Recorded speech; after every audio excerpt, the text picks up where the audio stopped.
Halo kawan, selamat datang di channel Bolos Sekolah. Perkenalkan, nama aku Cika. Karena kalian lagi di luar jam sekolah, Cika bakal bagiin sedikit ilmu yang mungkin gak pernah disampaikan guru kalian di waktu jam sekolah. Dan semoga lewat obrolan di channel Bolos Sekolah, kalian bakal punya wawasan dan sudut pandang lebih luas terhadap suatu hal yang mungkin ada di luar sana. Utang pemerintah Filipina secara konsisten menjadi isu figuratif yang telah dibicarakan selama beberapa tahun terakhir. Hal ini kemungkinan didorong oleh dua faktor. Yang pertama adalah karena pengeluaran anggaran tahunan pemerintah Filipina terlalu berlebihan karena administrasi yang menjanjikan, rencana pembangunan yang membutuhkan dana 180 miliar dolar AS di seluruh negara kepulauan Filipina. Yang kedua adalah karena krisis ekonomi COVID-19 baru-baru ini, yang telah mempengaruhi ekonomi seluruh dunia. Tetapi rencana pembangunan pemerintah Filipina, yang diperkenalkan pada tahun 2016 adalah inisiatif besar dan mungkin kedengarannya tidak terlalu banyak dibandingkan dengan negara lain. Tapi jika kita bandingkan dengan negara ini, nominal produk domestik Filipina, kita dapat melihat bahwa negara ini hanya memiliki produk domestik yang nominalnya sekitar 318 miliar dolar yang diperkirakan oleh Bank Dunia. Dengan ini maka kita telah melihat potensi beban utang bencana yang akan ditanggung oleh negara Filipina jika memilikinya. Pada saat ini utang Filipina telah menggelembung ke rekor tertinggi sekitar 229 miliar dolar. Hal ini mungkin didorong oleh pengeluaran pemerintah sebagai memerangi kekhawatiran ekonomi, dan juga negara ini yang masih kering dengan infrastrukturnya. Ya, terlepas dari semua ketakutan di seluruh dunia karena beberapa negara telah gagal karena hutang mereka, Filipina terus meminjam uang untuk bahan bakar negaranya.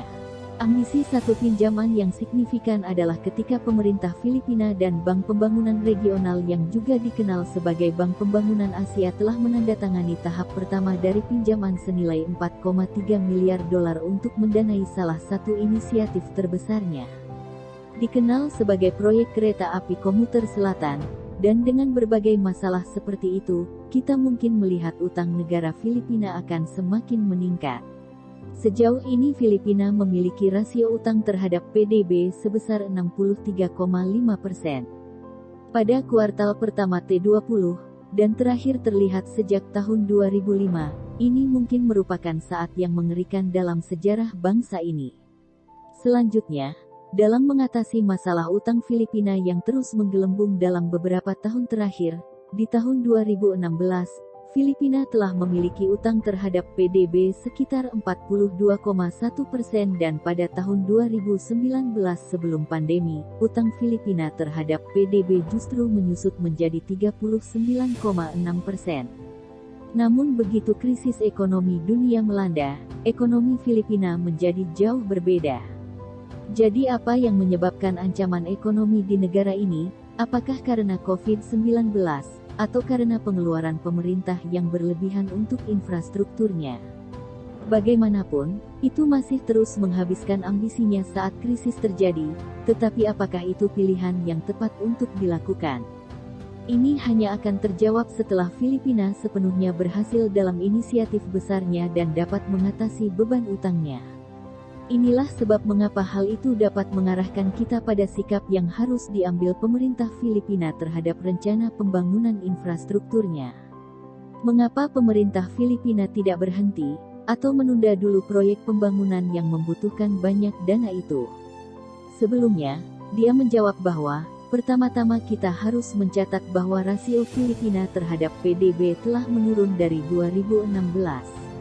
Di tahun itu Filipina telah memperkenalkan inisiatif besar-besaran sebelum pandemi COVID-19 terjadi.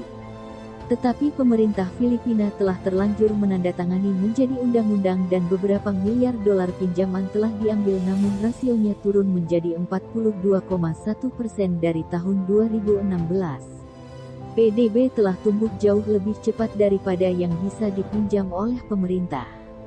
Inilah sebabnya mengapa para pemimpin tertinggi pemerintah dan Kementerian Keuangan Filipina dari waktu ke waktu telah mencatat bahwa mereka dapat melakukan apa yang telah mereka lakukan untuk masa lalu hutangnya, dan memiliki cukup uang untuk membayar tagihan negara yang masuk. Sekretaris Keuangan yang duduk saat ini, Carlos Dominguez, juga telah mengatakan kepada administrasi pemerintah baru untuk lebih menekankan pada inisiatif lain seperti menaikkan tarif pajak. Tetapi ini ditolak. Pemerintahan terlalu percaya diri dalam menumbuhkan ekonomi, daripada berfokus pada kenaikan tarif pajak untuk pasar. Topik yang juga belum sepatutnya disesuaikan dengan pandangan publik adalah soal kepercayaan tersendiri. Artinya, kita mungkin tidak hanya mengandalkan kepercayaan pemerintah untuk mendorong pertumbuhan ekonomi, tetapi seperti Jepang yang memiliki rasio utang terhadap PDB yang sangat besar. Jepang dengan percaya diri melebihi utangnya karena persediaan cadangan devisanya yang sangat besar. Filipina yang berada di posisi yang sama, pada April tahun 2022, memiliki sekitar 106 miliar dolar dari cadangan devisa. Total utang Filipina mayoritas dimiliki secara nasional dan hanya 30% yang bersumber dari entitas asing.